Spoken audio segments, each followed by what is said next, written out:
ओम नमो भगवते वासुदेवाय।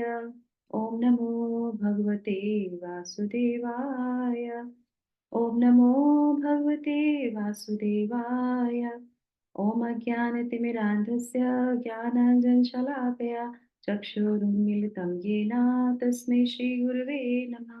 नमो विष्णुपादाय कृष्णपृष्ठाय भूतले श्रीमते भक्तिवेदान्त स्वामिनिति नामिने। नमस्ते सारस्वती देवे गौरवाणी प्रचारिणे निर्विशेष शून्यवादी पाश्चात्य देशतारिणे। जय श्री कृष्णा चैतन्य प्रभु नित्यानंद श्री अद्वैत गदाधर श्रीवासादि गौर भक्तवृंदा। हरे कृष्णा कृष्णा कृष्णा हरे हरे हरे राम राम राम हरे हरे। जगत गुरु शिल प्रभुपाद की जय। भगवत वाणी भगवत गीता जी की जय। गुरु महाराज की जय।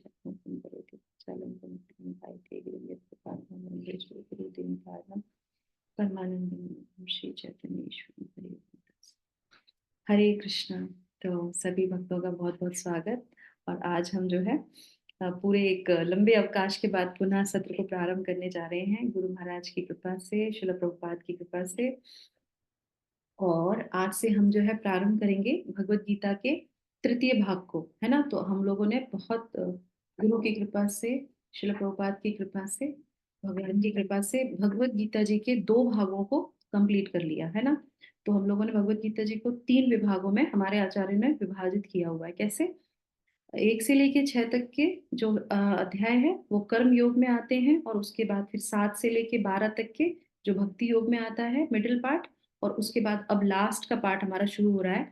तो ये जो लास्ट का जो पार्ट है भगवत गीता का, ये भाग, ये थोड़ा शॉर्ट है, छोटा है। उनके अगर अगर हम उनसे कंपेयर करेंगे तो ये थोड़ा छोटा है, पर छोटा है पर आसान बिल्कुल नहीं है। क्योंकि जैसे जैसे भगवत गीता आगे बढ़ती जाती है तो क्लिष्ट होती चली जाती है। पर भगवान ही कहते हैं कि जो हमेशा मेरी भक्ति में रहते हैं, मुझे समर्पण करते हैं। जैसे हम लोगों ने भगवत गीता के 12वें अध्याय में जाना था कि गुणों को हम लोग को डेवलप करना चाहिए।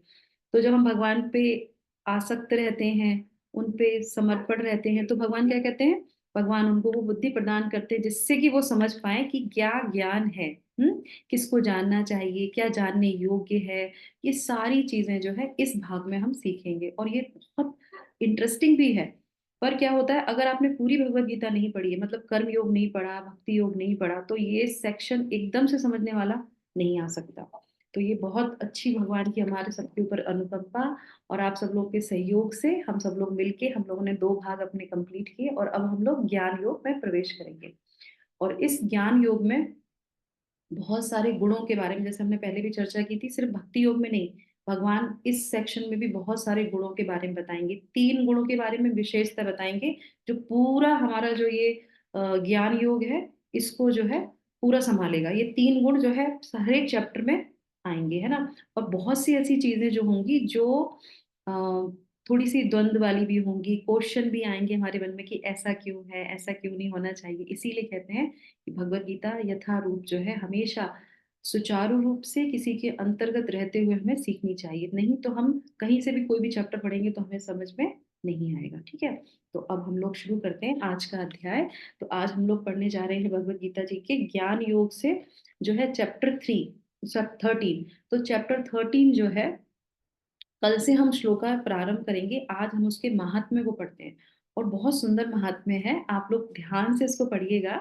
और उसके बाद कुछ प्रश्न हम जरूर करेंगे, अवश्य करेंगे, है ना, जिससे कि हमें सही समझ में आए कि क्या भगवान समझाना चाहते हैं। महात्म्य में ही बहुत सारी चीजें हमें समझ में आएगी, ठीक है। तो हम क्या करते हैं, महात्म्य को पढ़ लेते हैं, ठीक है। अगर टाइम रहेगा तो हम अक्रोनिम समझ लेंगे, नहीं तो कल से हम प्रारंभ करेंगे इसको, ठीक है।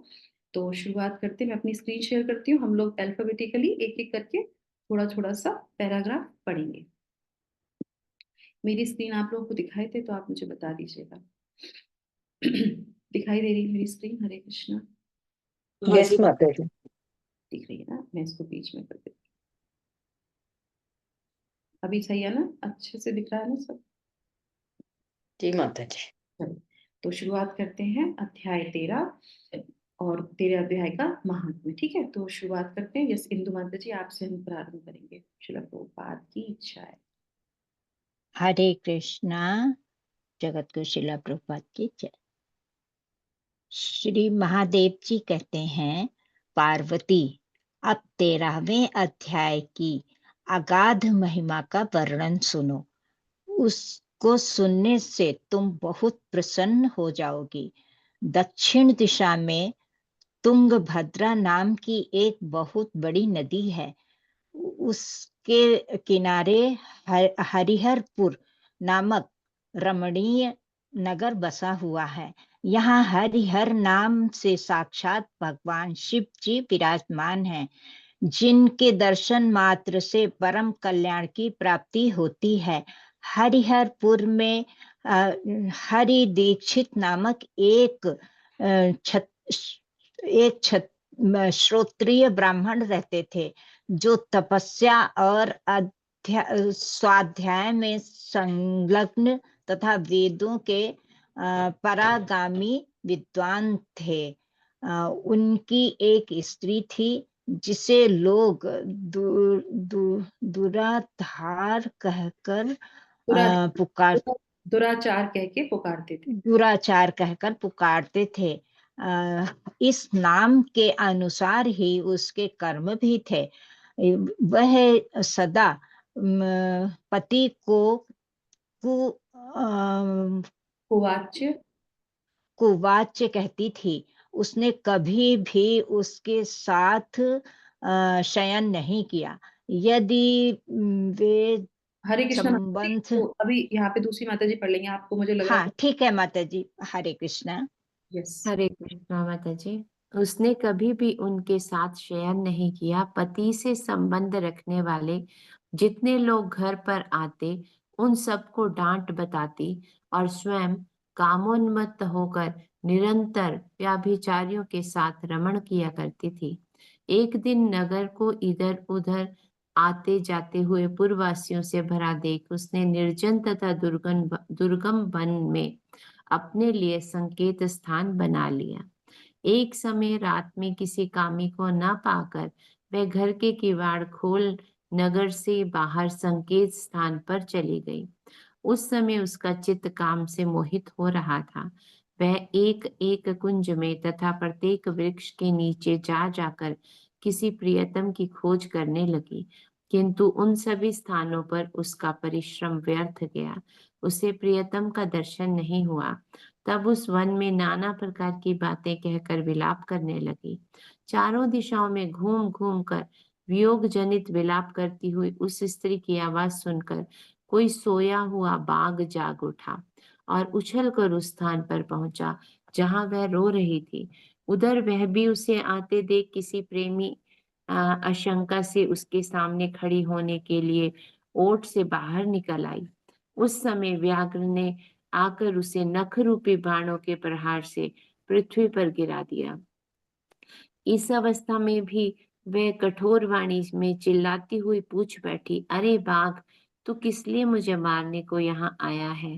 पहले इन सारी बातों को बता दे, फिर मुझे मारना। हरे कृष्ण। माता जी, यस, नेक्स्ट वन पढ़िए। हरे कृष्णा।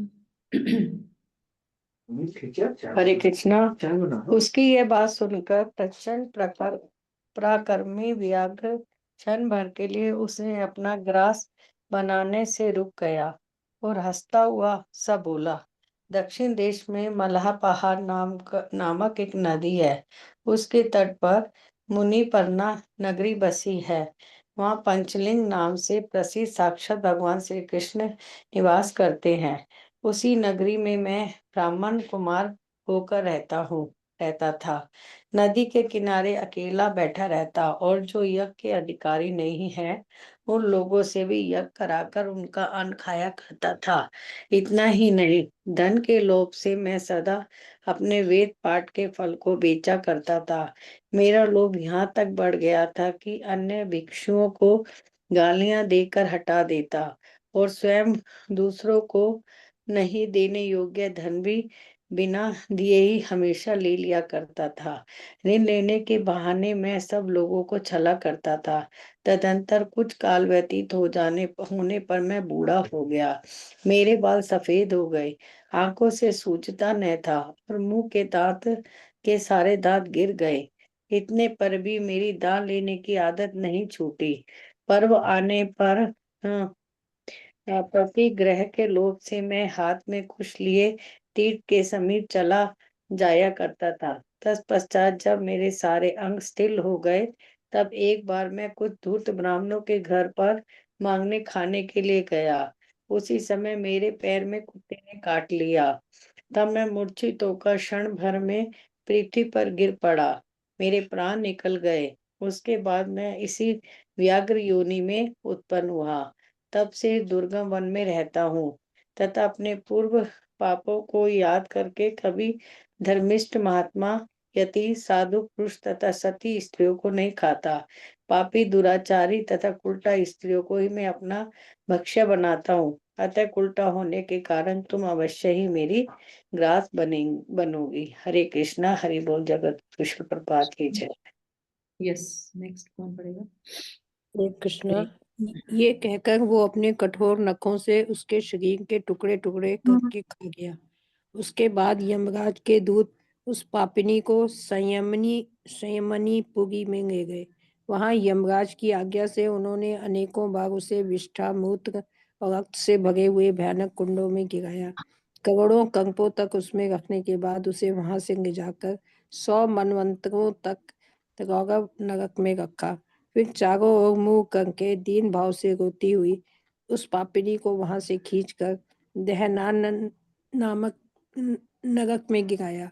उस समय उसके केश खुले हुए थे और शरीर भयानक दिखाई देता था। इस प्रकार घोर नरक यातना भोग चुकने पर वो महापापिनी इस लोक में आकर चांडाग योनि में उत्पन्न हुई।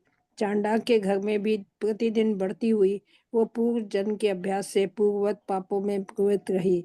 फिर उसे कोढ़ और राज यक्ष्मा का रोग हो गया। नेत्रों में पीड़ा होने लगी। फिर कुछ काल के पश्चात वो पुनः अपने निवास स्थान हरिहरपुर को गई, जहाँ भगवान शिव के अंतःपुर की स्वामिनी जम्बका देवी विराजमान है। वहां उसने वासुदेव नामक एक पवित्र ब्राह्मण का दर्शन किया, जो निरंतर गीता के 13वें अध्याय का पाठ करता रहता था।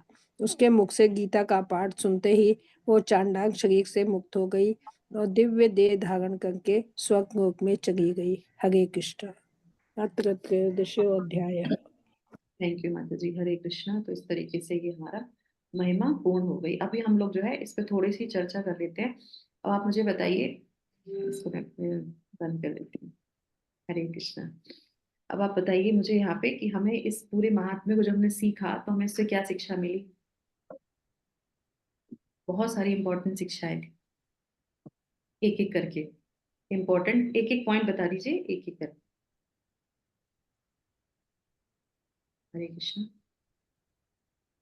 माता जी, उसको दुराचारी होने का कितना बड़ा फल भोगना पड़ा, उसको नरक के कितने बड़े बड़े उसमें यातना सहनी पड़ी वेरी नाइस। और चंडाल का रूप धारण करना पड़ा। यस। और बहुत अच्छा माता जी ने बताया कि उसने जो गलत कृत्य किए थे तो उसका जो है उसको भुगतान करना पड़ा। और दूसरा बहुत सारे हरे पॉइंट। कृष्णा माता जी। और भगवत गीता के जो 13वें अध्याय का जब उसने श्रवण किया किसी वासुदेव नामक जो उनके थे मतलब वेद पाठी ब्राह्मण के मुख से, तो उनका उद्धार हुआ। उद्धार हो गया। करेक्ट। तो यहाँ पे कितनी चीज समझने वाली बात है कि जब जैसे हम अब ये हमको शरीर मिला है ना, मनुष्य शरीर, अब हम इसमें बहुत सारे ऐसे कृत्य कर देते हैं। इंद्रियों पर कंट्रोल रखना चाहिए। Yes, very nice. बहुत अच्छा पॉइंट। तो ये यही मैं समझाने जा रही थी कि ये हमें जो शरीर मिला है, अगर हम इसको सारी अपनी इंद्रियों को कंट्रोल नहीं करेंगे तो क्या होगा? हम बहुत सी ऐसी चीजें कर लेते हैं जो हमें पता नहीं चलता है। तो देखो, सबसे पहले तो दो शिक्षाएं बहुत इंपॉर्टेंट है। व्याग जो शेर था उसका भी, वो व्याग कैसे बन गया? वो पहले कौन था? जो शेर था वो पहले कौन था? ब्राह्मण था। ब्राह्मण था। करेक्ट। और वो क्या करता था, सारा दान लेता था। दान लेने के बाद भी जो वो बता रहा था कि मेरे दांत चले गए, मेरी वृद्धावस्था आ गई, उसके बाद भी दान लेने की जो टेंडेंसी थी वो खत्म नहीं हुई। जब तुम खा नहीं सकते, पचा नहीं सकते, तुम्हारे लिए कुछ जरूरत है ही नहीं, है ना, उसके बाद भी लेने की जो प्रवृत्ति होती है कि चलो हम इनको दान दे देते हैं, वो दान ले लिया, पर दान का करोगे क्या तुम उसके बाद? तो क्या हुआ, अनासक्त हो, वो आसक्ति होने के कारण जो है उसको व्याग के उसमें आना पड़ा। और इतना ही नहीं, व्याग जो है खाने की प्रवृत्ति, मतलब जो हमारी जिह्वा है उसको अगर हम कंट्रोल नहीं करेंगे तो क्या होगा। तो उसने क्या बताया था, उसने बताया था कि मैं कहीं पे भी जाके खा लेता था। तो हमारे लिए कितनी अच्छी शिक्षा है कि हमको कहीं पे भी नहीं खाना चाहिए। हमारे शरीर जो हमें ये मनुष्य जन्म मिला है, ये नियमों को पालन करने के लिए मिला है। हम लोगों ने भगवत गीता के तृतीय अध्याय में और जो है छठे अध्याय में इसको बहुत डिटेल में समझा था कि हमको क्या करना चाहिए। हमको जो है नियम और जो है यम और नियम का पालन करना चाहिए, क्या खाना, क्या करना है, क्या नहीं करना है। तो इसीलिए अब कहीं पे भी जा रहे हैं, कुछ भी किसी ने बना दिया, किस कॉन्शियसनेस में बनाया, कैसे बनाया है, कहीं पे भी खा लिया। चलो शुरू शुरू में वो स्टेज होती है हमारी, पर हम जब धीरे धीरे भगवत गीता पढ़ रहे हैं तो हमें ये पता होना चाहिए कि हर जगह नहीं खाना चाहिए। उससे हमारी चित्त में बहुत जो है परिवर्तन आ जाता है। और प्रसाद ही खाना चाहिए, है ना। अगर चलो ठीक है, प्रसाद नहीं व्यवस्था हो रही है तो भगवान को बोल के प्रार्थना करके, बहुत आपत्ति स्थिति है तो हमें खा लेना चाहिए। नहीं तो अब हम यहाँ तक पहुंच गए हैं, भगवत गीता के हमने 2 खंडों को कंप्लीट कर लिया है, तो हमें ये कोशिश करनी चाहिए। हम लोगों ने जो है कार्तिक मास का व्रत रखा था, है ना। तो बहुत सारी चीजें जो है हम अपने जीवन में नियम लेने चाहिए कि हमको अब जो है हर जगह नहीं खाना चाहिए। खाने से क्या होगा, चित्त हमारा खराब होगा। उसका जैसे जैसे बाघ ने हर जगह खा लेता था वो। तो ये शिक्षा हमारे सबके लिए बहुत जरूरी है। और हम ये जो ज्ञान सेक्शन पढ़ेंगे इसमें भगवान बताएंगे कि किस तरीके से हर तरह का भोजन तामसिक जो है और जो है राजसिक और जो है सात्विक होता है। तो हमें ध्यान रखना है कि हमें कैसे खाना है। दूसरा ये हो गया। दूसरा जो है कि कोई भी जब हम कर्म करते हैं और वो हमें लगता है, तो जरूरी नहीं है कि एक बार शरीर छूटा तो वो कर्म भी छूट गए। नहीं, देखा आपने, वो जो पाप जिसका नाम ही डाल दिया था कि वो जो है पापिनी है ना, दुराचारी है, तो उसका क्या हुआ था, उसने जितने भी पाप कर्म किए तो एक जन्म में उसका खत्म नहीं हुआ, नरक में गई, नरक में जाके यातनाएं हुई उसके साथ। उसके बाद दोबारा से उसको किस में जन्म मिल गया, चांडाल योनि में। चांडाल योनि। और चांडाल योनि में भी जो वो कृत्य पहले करती थी वो की प्रिंट उसके उसमें रहा। चांडाल योनि में आने, चांडाल वाले क्या करते हैं, मांस भक्षण करते हैं, वो सब करते हैं, पर वो जितना लोगों के साथ गलत संभोग करने का इच्छा उसके अंदर रहती थी ना, वो उसके चित्त पे इतनी गहराई से पड़ गया कि चांडाल योनि में आने के बाद भी वो ही उसको मन करता था वो ही सब करे।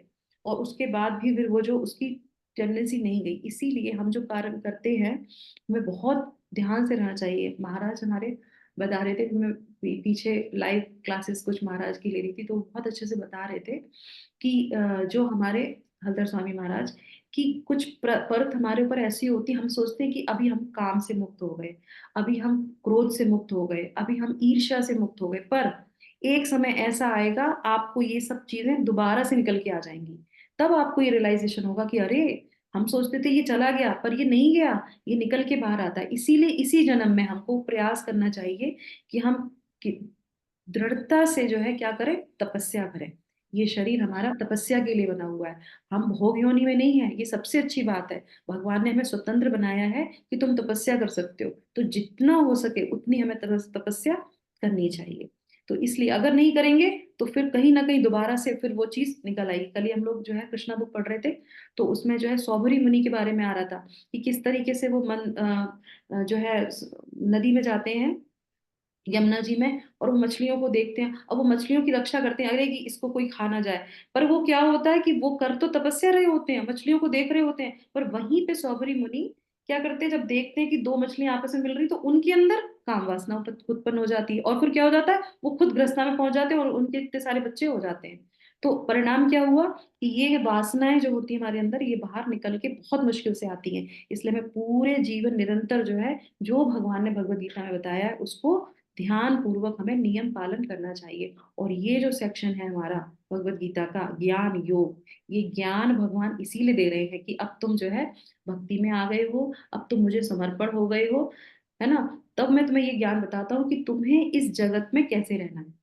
तो ये बहुत इंपॉर्टेंट है। तो इस महात्म्य में हमने देखा कि अगर हम भगवत गीता का जो है पाठ करते हैं नियमित रूप से, तो कितने भी हमारे बुरे कर्म हो वो खत्म हो जाते हैं, है ना, कितना अच्छा है। पर हम तो उतने अच्छे से नहीं पढ़ते हैं, हम उतने तो वेद पंडित वाले नहीं हैं, तो हमें क्या करना चाहिए, हमें जो हमेशा ध्यान रखना चाहिए कि हम नियमित रूप से अपनी भगवत गीता को पढ़ें, उसके साथ साथ जो भगवान ने बोला है उसको हमें पालन करना है। भगवत गीता का पारायण करने से शक्ति आती है, नो डाउट, पर जब भगवान ने जो नियम बताए हैं अगर हम उसको पालन नहीं करते तो फिर उसका कोई रिजल्ट नहीं मिलेगा। हमें दोबारा से कुछ योनि में आना पड़ेगा, पता नहीं कहाँ चले जाएंगे, किस घर में पैदा होंगे, कैसी सिचुएशन होगी हमारी। तो आज जिस सिचुएशन में है उससे हम बाहर निकल के आ जाए, अपने आप की चीजों को जो है सुधारने का प्रयास करें, ठीक है।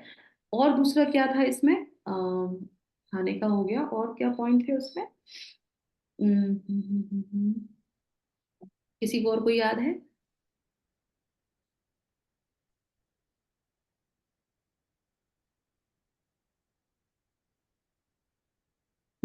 दूसरा क्या था कि वो स्त्री क्या माता जी, करती थी? हाँ यस माता जी बताइए। संघ माता जी एसोसिएशन, जब हाँ वेदवान ब्राह्मणों ने जब हाँ, जब उन्होंने अच्छे लोगों का संग किया तो उनको, जैसे हम लोग सब लोग मिलके एक साथ मिलके भगवत गीता पढ़ते हैं। दूसरा जो है स्त्री, स्त्री के लिए भी बताया गया है कि अगर आप स्त्री हैं, किसी की पत्नी है ना, तो हमें क्या करना चाहिए, हमें अपने पति का सम्मान करना चाहिए, कटु वचन नहीं बोलने चाहिए। ये क्यों मेंशन किया जा रहा था महात्म्य में कि वो ऐसे कार्य कर्म करती थी। चलो ये तो हो गया कि किसी के संग, पराये स्त्री पुरुष के संग संग करना तो बहुत बड़ा अपराध है, पर उसके साथ साथ उसमें ये भी था कि वो कटु वचन बोलती थी अपने पति को, तो वो भी बहुत गलत है। मतलब वो भी गलत कर्मों में आ जाता है, कटु वचन बोलना और इंसल्ट करना, है ना। और क्या था, जो स्त्री का नियम है वो जो है, हाँ, तो इस तरीके से ये सारी चीजें हम लोग के लिए बहुत शिक्षाप्रद है इसमें। और दूसरा, अभी हम लोग जो भगवत गीता के ये जो महात्म्य हम लोगों ने अभी पढ़ा है और जो हम लोग ज्ञान अभी सीख रहे हैं, तो उससे संबंधित एक प्रश्न हम कर लेते हैं, ठीक है। अभी किसी को कोई डाउट तो नहीं है महात्म्य से लेके या कुछ और? हम्म, नहीं, ठीक है। तो अभी आप मुझे बताइए, जैसे हम लोग ये ज्ञान सेक्शन लेने जा रहे हैं, तो ज्ञान तो हमारे लिए सब जगह है, हम कोई सी भी किताब पढ़े, कोई सा भी वेद पढ़े, कुछ भी पढ़े, तो वो जो ज्ञान है, क्या वो सही ज्ञान है अर्जित, हम जो करते हैं वो सही ज्ञान है, या जो हम भगवत गीता में भगवान ने जो हमें ज्ञान दिया है वो ज्यादा अच्छा है? बताइए, बहुत सिंपल सा क्वेश्चन है। भगवत गीता में जो ज्ञान दिया गया है वो हमें अटेंड करना चाहिए। अटेंड करना चाहिए, जो भगवान ने भगवत गीता में बताया है हमें वही करना चाहिए। अब दूसरा ये प्रश्न आ जाता है इसी के साथ, जो भगवान हमें बता रहे हैं, अगर हम उस बताए हुए कर्म को भगवान से समर्पित नहीं करते हैं तो वो क्या ज्ञान हमारे जीवन में कार्य करेगा? बिल्कुल भी नहीं। बिल्कुल भी नहीं, नहीं नहीं। करेगा। यस, तो ये जो हम ज्ञान अभी लेने जा रहे हैं भगवत गीता के ज्ञान योग से, तो इसमें एक बहुत छोटा सा एक शिक्षा हम लोग को मिलती है। कभी कभी हम देखते हैं अपने जीवन में कि जैसे मैंने एक बोला, सुमित प्रभु जी आप ये कार्य कर दीजिए, सुमित प्रभु ने वो कार्य कर दिया, है ना। अब हम जो है कोई और भी चीज, या हमें कोई पसंद करता है, या फिर हमको कोई जो है हमारी बात मानता है, या कुछ भी ऐसा, है ना, किसी से हमने कुछ बोला और किसी ने उसने कर दिया, पर ये जरूरी नहीं कि वो व्यक्ति हमसे प्रेम करता हो। समझ में आया? किसी चीज को समझना, किसी चीज को जानना, किसी की जो है किसी की आज्ञा को भी पालन कर लेना, ये जरूरी नहीं है कि हम उनसे प्रेम ही करते हैं। ऐसा होता है कि नहीं होता है, किसी ने हमसे बोला ये कहाँ कार्य कर दिया, हमने कर दिया। तो इसी तरीके से भगवत गीता में भी अगर हम बहुत सी चीजों को पालन कर रहे हैं, पर उसके साथ अगर हम भगवान से प्रेम नहीं कर रहे हैं, तो भी वो ज्ञान, वो कार्य पूर्ण नहीं कहलाएगा। समझ में आया आपको मेरी बात? हम्म, ऐसा होता है ना। तो जैसे बहुत सारी माता चीजें जी। हमने 16 राउंड कर रहे हैं, यस मात, हम भगवत गीता में जो है रोज भगवत गीता पढ़ रहे हैं, वो भी बहुत अच्छी बात है। अब कोशिश भी कर रहे हैं, पर ये सब चीजें तो हैं, इसके साथ साथ क्या है, भगवान से प्रेम करना, ये भगवत गीता का बहुत इंपॉर्टेंट पार्ट है। क्यों? क्योंकि हम जो शास्त्र पढ़ते हैं उसमें संबंध, अभिधेय और प्रयोजन बताया जाता है। तो हमें भगवत गीता के पूर्ण होने से पहले पहले क्या करना है, भगवान से अपना संबंध बनाना है। भगवान एक पुत्र ऐसा होता है ना कि जब कोई बात कही जाती है तो वो कर देता है। दूसरा पुत्र किस कैटेगरी में होता है कि जब कोई बात कहते हैं तो वो रुकता है, सोचता है, उसके बाद करता है। और तीसरा पुत्र क्या होता है जो कहने के बाद भी नहीं करता है। ये 3 कैटेगरी होती है पुत्रों की। पर एक पुत्र वो भी होता है जो पिता नहीं बोलता है उसके बाद भी जो उनकी मनोदशा को समझ लेता है ना। तो इस तरीके से हमारे आचार्य ऐसे ही हैं। वो क्या कहते हैं कि भगवान क्या चाहते हैं, वो हमको अपने पास बुलाना चाहते हैं, तो हमको उनसे वैसा संबंध बनाना है और उनसे प्रेम करना है कि वो ही हमारे परम पिता परमेश्वर है। वो ही हमारे पिता, वो ही हमारे माता, वो ही हमारे भाई, वो ही हमारे बंधु हैं। इतना अगाध प्रेम हमको भगवान से डेवलप करना है। तब हम जो है, और फिर जब ऐसा प्रेम हम डेवलप करेंगे तो क्या होगा, भगवान स्वतः ही वो सारा ज्ञान हमको दे देंगे, सारी चीजें वो हमको समझा देंगे। और ये जो सेक्शन है लास्ट का, जो हम कल से शुरू करने जाएंगे, इसमें क्या होगा, जैसे हम लोगों ने पहले देखा था। अच्छा, आप मुझे बताइए, पहला जो सेक्शन था 1 से लेके 6 तक के अध्यायों का, उसमें हमने किसके बारे में जाना था? किसी को याद है? कर्म कर्म के बारे में। अच्छा, कर्म के बारे में। हाँ, तो कर्म। कर्म और भक्ति और ज्ञान, इनको छोड़ के मैंने आपको और भी कुछ बताया था लास्ट सेशन में कि ये जो 6 चैप्टर है वो किसको डिस्क्राइब करते हैं, वो किसके ऊपर आधारित है। चलो मैं 1 से 6। माता जी आत्मा के ऊपर की, मैं मतलब मैं शरीर और आत्मा का डिफरेंशिएट। अच्छा हाँ हाँ, ठीक है, वो चीज उसमें आती है। 3 चीजें ध्यान रखिए, क्या है, जीवा, ईश्वर और प्रकृति। ठीक है, अब मुझे बताइए, तो जो फर्स्ट सेक्शन है वो किसके ऊपर डिपेंड है? प्रकृति हम्म, प्रकृति पर। नहीं समझ में आई आपकी आवाज। यस, जीवा के ऊपर जीवा था पर, कि भगवान के ऊपर था? जीवा के ऊपर, यस, जीवा करेक्ट। के जीवा। ऊपर। तो जीवा फर्स्ट मतलब। फर्स्ट 6 चैप्टर जीव के ऊपर थे। जीव मतलब हम, हमारे लिए थे। उसी में उसमें कर्म योग है, उसी में सारे ज्ञान भी भगवान देते हैं। वो किसके ऊपर आधारित है? हमारे ऊपर, मतलब हमारे, हम जीव के ऊपर। ठीक है, फिर जो बीच का मिडिल पार्ट था उसमें वो किसके ऊपर आधारित था? भगवान। भगवान भगवान के ऊपर। Correct? भगवान। अब जो ज्ञान सेक्शन है ये किसके ऊपर आधारित होगा?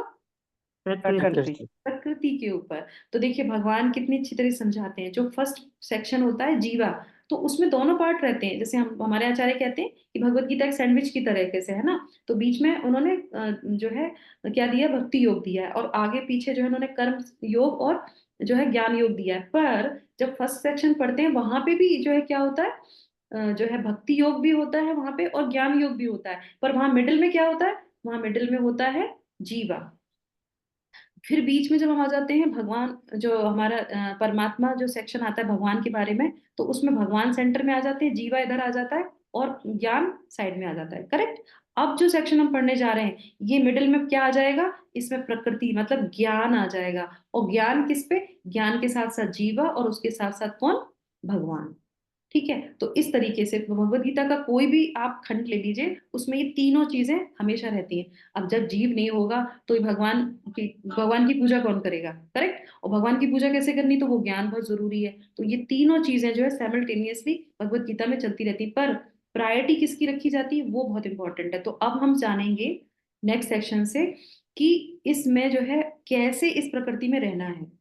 क्योंकि हम भक्ति करनी है हमको, है ना, हम जीव हैं, हम आत्मा है, हमको भगवान की भक्ति करनी है, और भक्ति करनी है और इसी जगह पे रहना है, मतलब इसी प्रकृति में रहना है। तो कैसे रहेंगे, कैसे करेंगे? तो ये पूरा जो है संसार, इस संसार में कैसे रहना है, मतलब इस जेल में कैसे रहना है, वो हम सीखेंगे इन 6 अध्यायों में। ठीक है, तो इसी के साथ हम लोग जो है यहाँ पे इसको विराम करते हैं, और कल से हम प्रारंभ करेंगे, एक्रोनिम जानेंगे, क्या क्या हम इस अध्याय में जानेंगे 13वें अध्याय में।